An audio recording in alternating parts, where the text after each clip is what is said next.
Madam Assistant Speaker, I move the motion standing in my name on the notice paper relating to energy generation options for the ACT.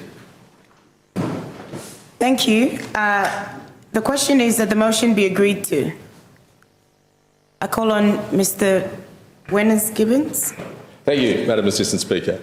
I'm rising today to move what I trust will be a unanimously supported motion to the effect that the ACT Legislative Assembly is committed in principle and in practice to acknowledging that renewable technologies provide the best option for delivering electricity to consumers into the future based on the most up-to-date evidence available, and ensuring that the ACT and Australia continue to invest in renewable energy while remaining free of the impacts of large-scale nuclear power generation.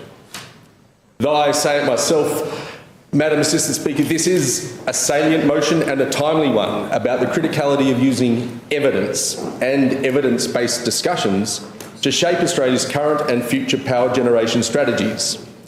Given the choice on that issue, Canberrans will face at the federal ballot box in the coming months.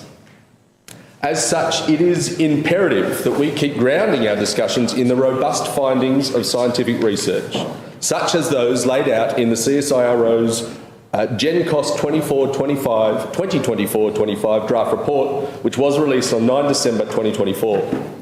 The report's findings are very, very clear. Renewables remain the lowest cost option for new electricity generation in Australia currently and into the future.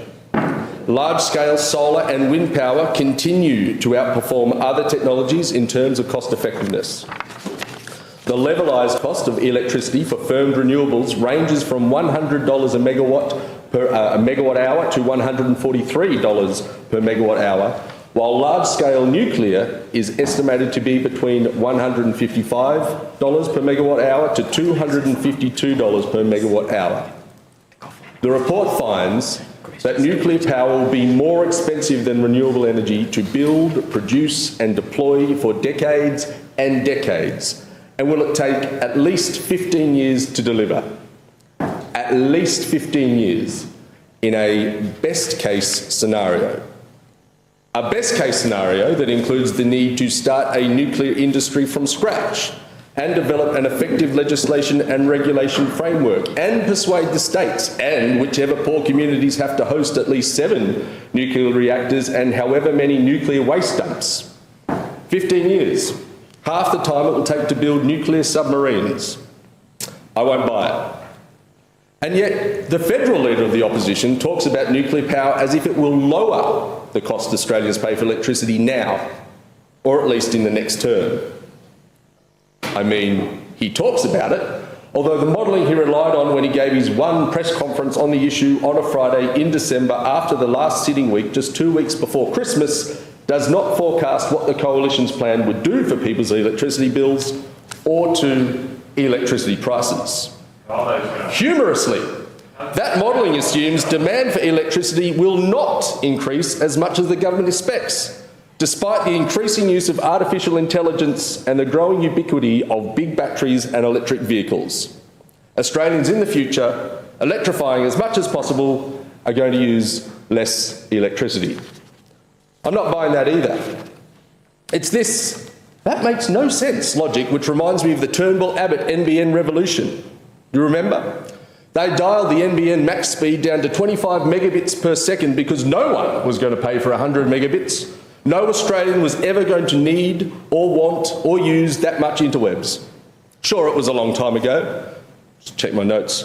No, it was September 2013. But today, just 11 and a half years later, in many places in Australia, other than a large part of Tuggeranong, people pay for and use gigabit per second plans.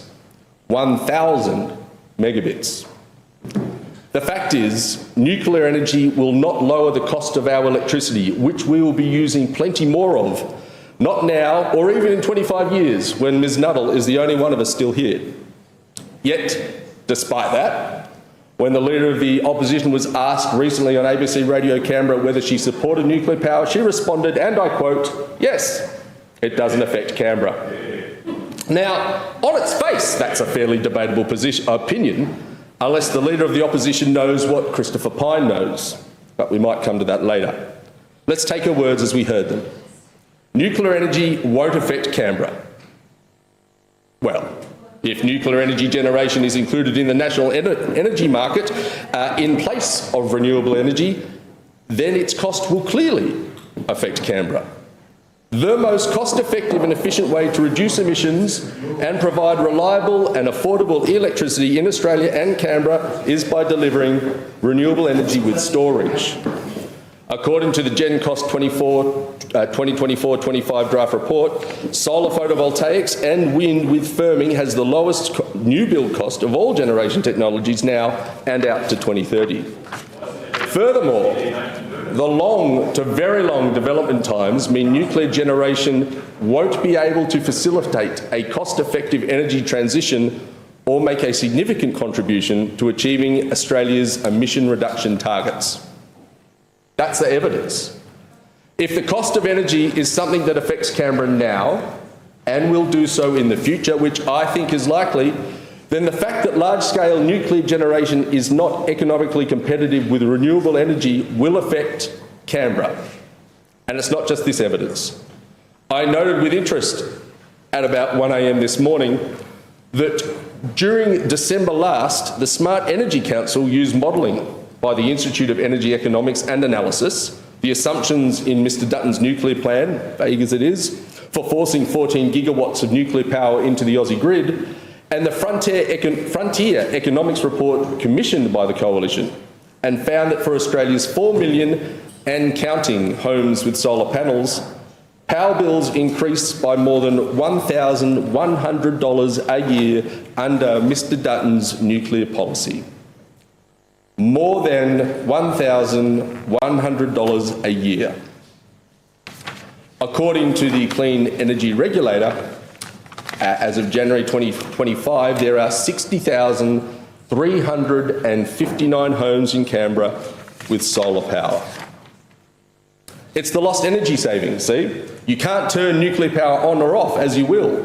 Once the chain reaction is running, the energy has to keep flowing somewhere, and it will, expensively, down power lines to overwhelm rooftop solar generation for about 67% of the year, as wholesale energy prices rise by $98 to $168 per megawatt hour relative to 23-24 levels to enable cost recovery. This will increase household power bills across the states in the national electricity market by between $561 and $961 before electricity retailers add their margin. So homeowners without solar power will cop that cost burden as well. The Smart Energy Council suggests their bills will increase on average to about $665 a year, 30%. Canberra will be affected seriously by nuclear power if and when. We must base our decisions on evidence rather than political expediency. I am proud to bring this motion on